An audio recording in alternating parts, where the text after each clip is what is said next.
प्रयागराज एक ऐसा शहर जो गंगा, यमुना तथा गुप्त सरस्वती नदियों के संगम पर स्थित है।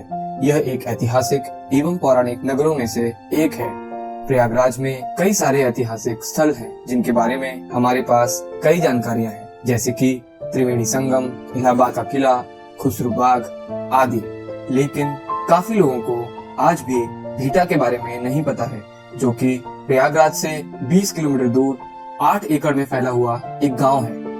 भीटा 2000 साल या उससे भी ज्यादा पुराना एक शहर, जो कि आज खंडहरों और जंगलों में बदलता जा रहा है। भारतीय पुरातत्व सर्वेक्षण के हिसाब से डॉक्टर कनिंघम द्वारा 1872 में भीटा के खंडहरों को पुनः खोजा गया था, जिसमें 3वीं शताब्दी ईस्वी की पंचमुखी शिवलिंग भीटा की सबसे महत्वपूर्ण खोजों में से एक है।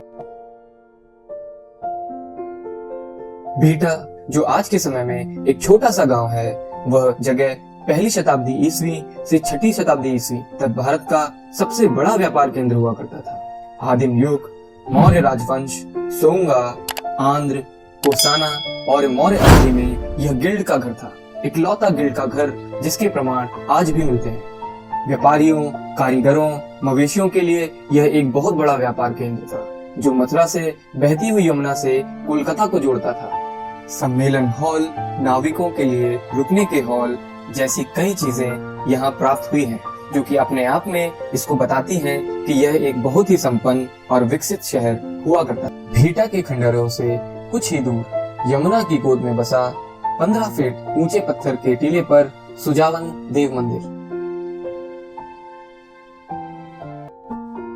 सुजावन देव मंदिर की सुंदरता और आसपास का शांत वातावरण लोगों को अपनी तरफ आकर्षित करता है, और यही कारण है कि यहाँ कई नामी फिल्मों की शूटिंग हुई है, जिसमें से सबसे बड़े बजट की फिल्म ओमकारा थी।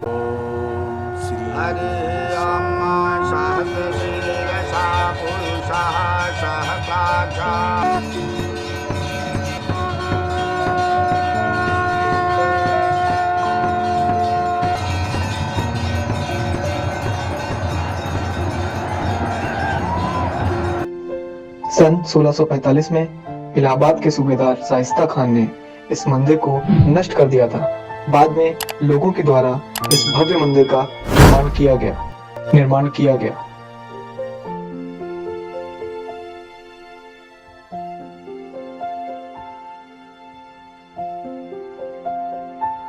यहाँ से 1 किलोमीटर दूर माँ सीता की रसोईया है, जहाँ माता सीता जी, श्री राम जी और श्री लक्ष्मण जी ने अपना भोजन तैयार किया और विश्राम किया था।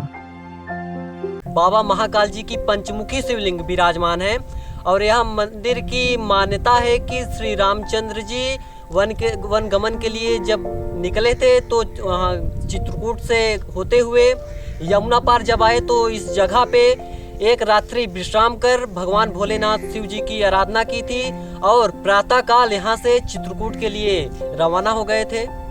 तभी से यह मान्यता है कि भगवान भोलेनाथ सुजावन देव के दरबार में यमदूतिया का भव्य मेला लगता है, भैया दूज का, जहां पर दर्शन के लिए लाखों की तादाद में श्रद्धालुओं का आवागमन होता है बाबा महाकाल जी के दर्शन हेतु और यमुना स्नान हेतु। तो लाखों की तादाद में यहाँ पर श्रद्धालु यमुना स्नान एवं भगवान भोलेनाथ सुजावन देव के दर्शन हेतु आते हैं। भीटा से कई सारी देवताओं की मूर्तियां पाई गई हैं। इनमें से हम कई देवताओं की आज पूजा भी नहीं करते हैं, जैसे कि भगवान कुबेर, यक्ष, रेवंत आदि। भीटा से जो पहली मूर्ति हमें मिली है, वह भगवान बलराम जी की है। सिर पर उनके सांप बना हुआ है, जो कि हिंदू पौराणिक कथाओं के हिसाब से शेषनाग के रूप में है। इलाहाबाद संग्रहालय में कई सारी मूर्तियां रखी गई हैं, जो कि भीटा के टीलों की खुदाई में मिली हैं। यह मूर्तियां तोरण टुकड़ा और टेराकोटा की बनी हुई हैं। यहाँ से भगवान यक्ष की मूर्ति प्राप्त हुई है। ये वो इंसान होते थे जिनके पास दैविक शक्ति होती थी। भीटा से 5वीं शताब्दी ईस्वी की एक लाल बालुई पत्थर की बुद्ध मूर्ति भी प्राप्त हुई है, जो कि यह दर्शाता है कि वहाँ 5वीं शताब्दी ईस्वी तक बौद्ध धर्म भी आ चुका था। यदि पुरातत्व विभाग भीटा का व्यापक स्तर पर शोध कार्य कराया जाए तो हड़प्पा संस्कृति की तरह ही एक और नई संस्कृति के विविध आयाम देखने को मिल सकते हैं। प्रयागराज एक तीर्थ स्थल के साथ ही पर्यटक स्थल बन जाएगा।